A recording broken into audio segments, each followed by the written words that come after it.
Forward related. Yes, thank you. Today, the quarterly reports that you've been hearing over the last year, maybe even 2 years, will be presented because we are combining 2 months, so we're doing a little bit of catch up on quarterly reports. But many of the reports are going to be moving into an ongoing maintenance phase, meaning significant amount of work has been completed, and it's just going to be continuing the work for the process improvement or the program that's being developed. And starting in 2025, we are moving our quarterly reports to be aligned with the strategic priorities that the county board set, the ones that are the responsibility of Health and Human Services. And then any additional quarterly reports will be new initiatives or research that we're doing. For example, the quarterly report that I discussed last time around the mental health housing needs for our clients. So we'll do some specialty quarterly reports based on needs that we identify within the department, but primarily we'll be just focused on those strategic priorities that are connected to the county board strategic priorities. Excellent. Thank you. So with that, we'll start with our first quarterly report from the Veteran Services. Kurt will walk us through that. Well, hello, everyone. Hello. Good to see you all again. I'm Kurt. I'm the Veteran Service Officer. As Julie said, we've been going through EOS reports for the last couple of years, which is essentially one item that we've been working through a formal process on. Because my EOS project had ended or completed for the most part about 3-4 months ago, I'm giving you a report on all of the secondary initiatives that my office is doing, and then hopefully I'll be able to answer any questions you may have related to them. So I'm just going to kind of briefly touch on each of these. I won't go through them and read them to you, but if you do have any questions, I'd love to hear from you on that. Okay. Starting off, I guess before I begin going through each of them, I just want to state that the best way that my office advertises to the veteran population is by doing things well. So word of mouth, and I'm not trying to be an arrogant guy up here, but word of mouth on who's been successful in their claim process, who's gotten the benefits that they've earned for their service, that type of advertising amongst veterans is worth its weight in gold. It's better than the radio that I used to do. It's better than flyers that we put out. In that vein, all of the initiatives that we do and we try to get publicity on, for instance, the monuments that we do, the veteran application, all of those have a secondary purpose, which is engaging the community with my office and letting them know that we're here, we're doing important things, and that they should come and see us. So please consider that as I kind of go through all of this. So the Civil War Monument Committee existed before I started here. We recently just placed our 19th monument, which it says in the summary, at Zion Methodist Church. Each of those monuments is between $1,700 and $4,000. All of that money is privately raised, and absolutely none of it is tax dollars. But the idea behind that committee is, first off, identifying to ensure that we know which Civil War veterans are buried where within our county, so we have strong historical records of that. Washington County has an incredible amount of Civil War soldiers that are buried here. And then the other part of that is when those soldiers were interred, those monuments that they put up were often metal, and they've deteriorated over time. It only takes maybe 15, 20 years after they've deteriorated and gone for everyone to forget where they were. So that time has passed. We have cemeteries where we know veterans are buried, we just don't know where. The goal of this project is we go out, we survey the cemeteries. If we find that we cannot locate each veteran within that cemetery, we place a monument with all of the Civil War vets on it, so that forever, from that point forward, forever, we have a recognition and a marker that they are buried there, even though we don't know the exact location of their burial. So that's kind of the crux of that program. The Veteran Memorial application we've talked a lot about over the last couple of years. That is an ongoing program. We're still updating that. We will forever. The big push on that now is just engaging other counties to also do it because they're veterans are seeing that we have this program and they like it and they'd like to include it in their own counties. And we've had some movement on that. We've got a couple of counties surrounding us that are actively working on it. So I'm very proud of that. Guitars for Vets, we've talked a lot about. We had our first graduation on October 10th at the American Legion Post, excuse me, Post 36 here in West Bend. It was a wonderful night. We heard some amazing renditions of Freebird and Mary Jane's Last Dance. It was a good time. And we had 2 graduates there, and they were very honored and very humbled by the experience. And it was really a heartwarming and wonderful moment for us. We're going to do a Guitars for Vets presentation on Friday at the West Bend Library for Veterans Day, not only to share a little bit of talent from Jay Temez, who is part owner of the West Bend Music Academy here in town and the chairman of Guitars for Vets, but also to talk a little bit about the program to engage the community and what we're doing over there. We're working on a volunteer position within our office to manage burial and death records. That was something that we used to have a staff member do. We've tried to pick up that extra workload. It's been difficult because there is no formal repository of veterans who live in an area and then decease in an area. Oftentimes, the only way we know is if they file an application for a burial benefit or if we see their obituary. And reading obituaries takes a lot of time for an entire county. So we are engaging others to see if they want to do that on a voluntary basis. And we've had some interest. So I'll give you an update on that as it continues evolving. And then state advocacy.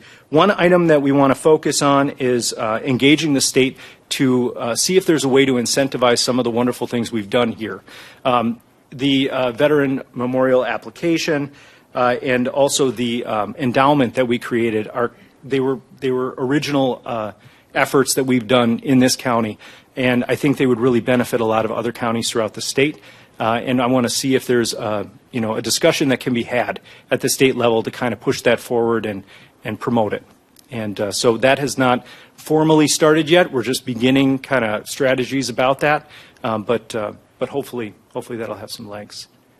And then questions. Anything that I can answer for you? Questions? Looks like no questions. I just have a comment on the Guitars for Veterans. I had referred Mike Rodriguez. I see his name on your report to you. He's very excited about the program and thinks it's really a very worthwhile cause. So that's wonderful. Thank you. Yeah, I just saw Mike about 20 minutes ago. Okay. He's got 2 lessons this afternoon. Okay, yeah, so he's really enjoying it. So just Wonderful. some positive feedback. Thank you. Thank you, Kurt. And I wanted to make Oh. one comment too about the Civil War monuments. We just approved one for it to be put in a cemetery in Kewaskum. Yeah. And we're really excited about it. Is that the Van Vectum? Yeah. Wonderful, yeah. Yes, that was an effort by a group of ladies that have now joined our committee, and they're out helping us to do some of the historical research, and they've been a wonderful addition. I have a bunch of records in my office, so we've been digging through them. So, Fantastic. Yeah, thank you. Fantastic. Okay, thank you. Thank you for leading the way also with the other counties. That's great for Washington County to lead the way always. Appreciate that. Thank Thanks. you, Kurt. Before we move on, I'm remiss in introducing our new legislative clerk. Kayla is here with us, so I just wanted everyone to know that that's who's sitting here. And she may know you from, she's current. Do you want to say a couple things about where you were previously from? Sure. Okay. Yeah, I've worked for the county for almost 12 years. I started in the clerk of court's office, and then I moved over to the county attorney's office. So I've worked with Attorney Stern quite a while now. And you just started? Yes, October 31st, so brand new. Welcome. Yeah, Thank you. All right. So our next quarterly report is Tammy with the ADRC. Hi, Tammy. Hi, good afternoon, everybody. As Julie said, we're going to be kind of phasing out with a transition in our department to a new nutrition and wellness supervisor. We're a little bit further behind than we wanted to be, but still moving forward with a restaurant site for our congregate dining program in Washington County. So we're having a harder time than we thought gauging interest from restaurants that want to participate, but we'll continue to forge ahead, and I'll keep you updated as things move along. Okay, so that accounts for the 2023 deadline, and you say you're still on track, but it's just because it's not coming together with the Yeah. restaurant Having cooperation. having a harder time engaging restaurants Okay. than we thought we would. And it so. will look different in the new format, so, Correct. but it'll carry forward. Yes. All right. Yep. Is that, the engagement, is that providing a regular facility to host, or is it food donation, or is it all of the above? It would be a restaurant providing the food to seniors within the dietary guidelines that we're So obligated to provide. It's doing institutional cooking. I'm sorry? They're cooking. Yes. Yeah. Yes. And we would pay them a contracted rate. That rate is likely a little bit lower than most restaurants want to accept, which I believe is a large part of the problem in engaging a restaurant. I know there's some smaller private facilities. There's one in Richfield that does school lunches. They might be interested in expanding and doing lunch, the meals for the elderly. So it's just occurred to me. Okay. Do you want to share the name? I can connect with you later. That's yeah. perfect. Okay, great. Thank you. Any other questions for Tammy? Comments? All right, thank you. Okay, thank you. And our next quarterly report is with, we have the two-part show here with Lee and Anita. Lee, if you want to come up first on the admin part of the quarterly report.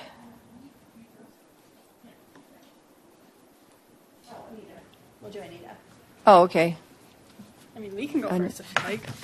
No So I'm Anita worries. with the billing department, and this year I worked on focusing on improving financial performance and reducing costs within our unit.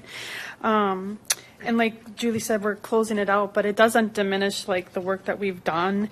And moving forward, we're going to focus, continue to focus and work on ensuring that our billing's accurate and timely, and that we're collecting all revenue possible for the clinic to ensure, financial success for human services. So, Cool.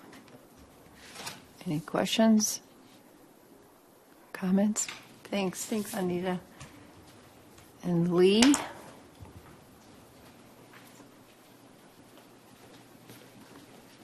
What's the Anita and Lee show today? Yes.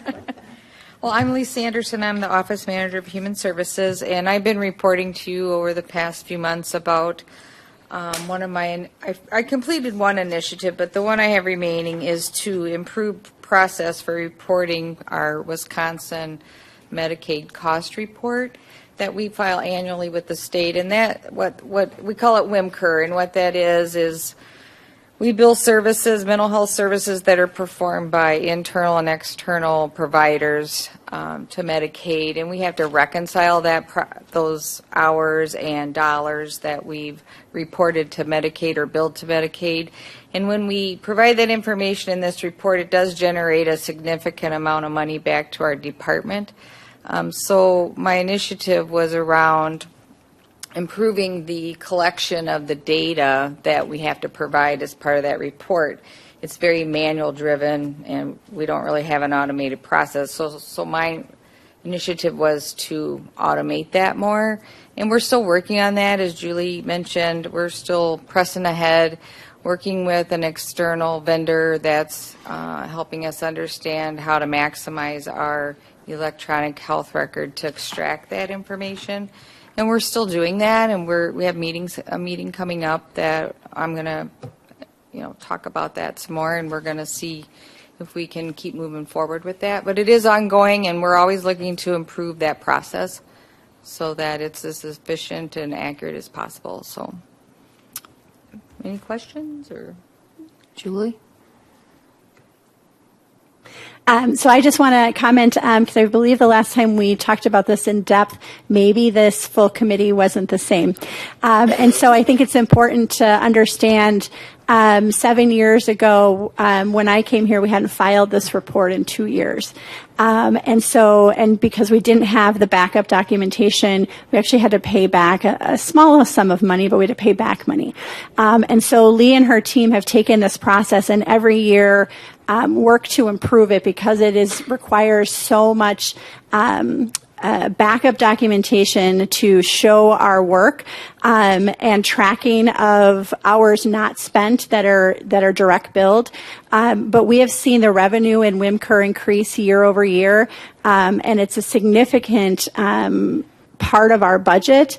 Last year, it was about $1.8 million. So it is a hugely important to our budget and to offset our work because the work that we do specifically in these areas is supposed to pay for itself. But, we all know how that actually works. And so I think the work that Lee and her team have done and then specifically putting this into a strategic initiative to really track their improvements has helped us to be so successful in making this process efficient.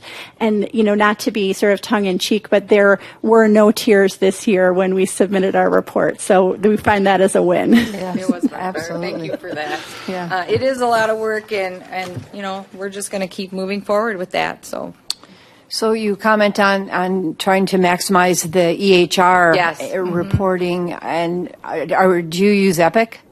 Is that No, we use Avatar, my Avatar. Okay. So we just went through the re-implementation, which is why my initiative got pushed back a little bit, just because we were working through those processes with the re-implementation. And now that that's done, now we've refocused on it, and we're still moving forward with it. And I believe that we can get a lot of the information we need to report out of that system. I would think so. But we need help doing that. So, and we still have that ability to work with the Joxel group to do that. So, Oh, excellent. Yeah, I would think pulling out the data in report formats would be a great help.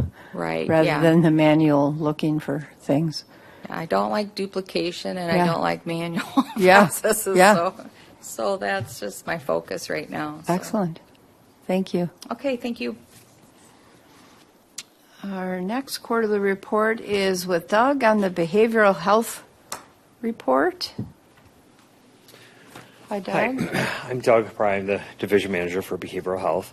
I'm going to report on 3. The first one on my stack here is improving quality of services in behavioral health. And this one is basically done. What we did is went through and made sure the supervisors all have an opportunity, or a process rather, to audit charts to make sure that treatment plans are done, that the things that make up the treatment plans are getting done on time. Obviously, that relates to billing, which relates directly to Anita's team. So that's in process. The final step in here is for me to develop a policy that encompasses all of theirs, so that continues to be the case, that each team has their own chart auditing process. Mm-hmm. The next one is to maximize revenue, and Anita talked a little bit about that. I reported on this last time I was here too, that between 21 and 22, we showed an increase in total receipted dollars, showed an increase from 22 to 23. And it's too soon. Obviously, I couldn't even really extrapolate based on where we are through October, because not everything is receipted that would need to be for me to extrapolate a number for the end of the year. So, but we're on track, and we continue to see those increases every year. So again, kudos to Anita's team for helping us make sure that we're billing correctly, billing everything we should, and staying on top of that. The last one is the sober living. That is on track. You can see the details to that the RFPs are actually due next week. We have time set aside in our calendars already to review and score them. So far we're on track with that. And then in-person interviews and an award target is scheduled out to early next year. We do know that, 9 entities have pulled down the RFP from the website, Okay. and there have been follow-up questions. So we do know that there are entities working on the RFP. We don't know who they are, but we know that there's at least 9 that have pulled it down with some interest. Have they stated a number that they're going to select, or is it just based, or do they have several to give out? Like, Each entity will submit a proposal. So Okay. they've pulled down the paperwork needed to submit their proposal, like all the guidelines that we need. Okay. And all the benchmarks they have to hit for us to even consider their proposal. So 9 different entities I'm assuming in the area. Right. Have pulled down the requirements for the RFP so that they can build their draft based on what we've put out there and asked for. Does that answer your? yeah, I was just wondering about the competitiveness of it, how likely you were to get the RFP, that we'd be selected for it. And I wasn't following, but now I do, so. Yeah, thanks. so it's going to be a lot of work. We're going to have to go through them. They're going to be several pages to glean through and make sure people hit all the benchmarks. And, typically in this process, you end up eliminating some right out of the, right at the start because they're missing major pieces of it. But that's what we're going to do is whittle it down, and then we'll whittle it down to, I'm assuming, not all of the people that submit an RFP, and then we'll do face-to-face interviews with those people to get more details and to look at what else they do, have they done something like this before, and just talk through the process, answer their questions. Sounds like a good process. Yep. All right. Julie? And I just want to make a note that this specific strategic priority is part of this specific quarterly report is a strategic priority, and so this will continue to report on this as we select the vendor and as we give that award, and then towards them actually opening up this facility. Okay. Great. Well, glad there's so much interest. Seems to be. Yeah. Thank you. Thank you. Thanks, Doug. Our next quarterly report is Children and Family, and that is Coral and Kelly, or Oh, just Coral today. just Coral? Good afternoon. How are you? Good. How are you? Good, thank you. I'm Coral Klein, and I'm the division manager for the Children and Families Division. I've been reporting on two initiatives this year. The first one is analyzing the structure and sustainability of family court services. We have reviewed the structures of 6, I would say, sized and structured counties: Fond du Lac, Waukesha, Dodge, Ozaukee, Sheboygan, and Jefferson. And we've largely found that the structure is decoupled from human services. Right now, you may remember that I have two social workers who work in my division who do this role half-time, essentially. So they carry half a juvenile caseload and half a family court caseload. Next steps for this particular initiative is to be meeting with our family court commissioner and presiding judge, discuss our findings and discuss what the needs of, what the program is from their perspective. And planning to do that in December in order to prepare for additional work in 2025. I anticipate bringing this back to the committee because before we as a department really need to make a recommendation, we need to make sure that we're covering the full needs of the program from both the department's perspective and the court's perspective, so we can figure out what our next steps will be moving forward. Great. Okay, the second one is improving the quality and consistency of access to community services. Myself, so my child welfare team, and Doug and his behavioral health team are actually jointly participating in this guided process through the Department of Children and Families. And this is basically trying to improve communication and service provision to dually enrolled families and clients. So since I last reported, the team has come together and analyzed some data that was provided by DCF and also conducted customer surveys. Right now we're designing and implementing an internal review process for these dually enrolled families. We're actually in the middle of our first test cycle. So we had a joint professionals, think of it as like a clinical staffing between behavioral health and child welfare and all of the programs that that family may touch. And we have another one scheduled for the 21st of this month. At each of these meetings, we collect feedback from all the professionals that attend, and we're going to be aggregating that with the data that we receive from DCF at the beginning of this process. And then we formally review sort of how this has gone, the effectiveness, if we feel like our process is hitting the mark.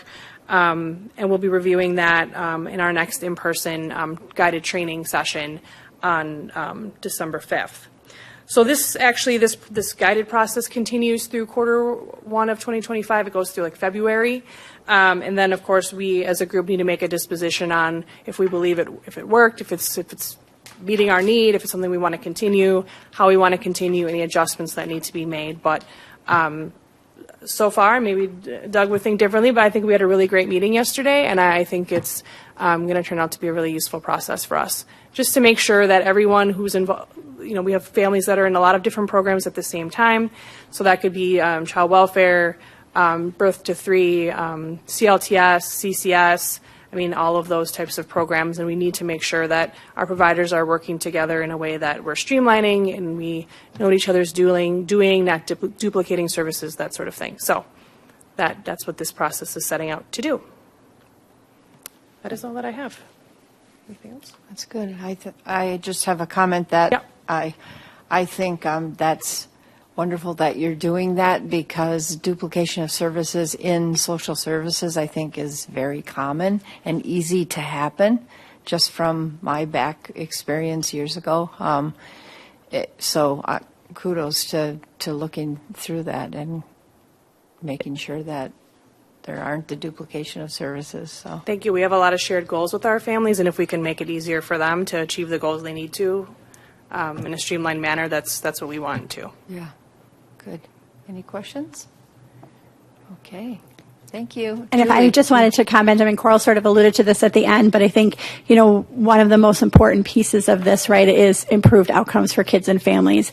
And so, many times when they're in these multiple programs and we're forcing them to either repeat a story or talk to multiple providers, they're actually getting a disservice sometimes. And sometimes you think that, we should all just get together and have a meeting, right? And so you wouldn't think you have to go through this process to figure out how to do that. But it is a very complex service delivery system. And so I think this just creates the opportunity for the team to see themselves how beneficial this is, and then to figure out how to codify this into our ongoing work. Excellent. Thank you. Great. Thank you. Thank you. Okay. I don't have anything else on the agenda. Our next meeting will be January 22nd. This meeting is adjourned.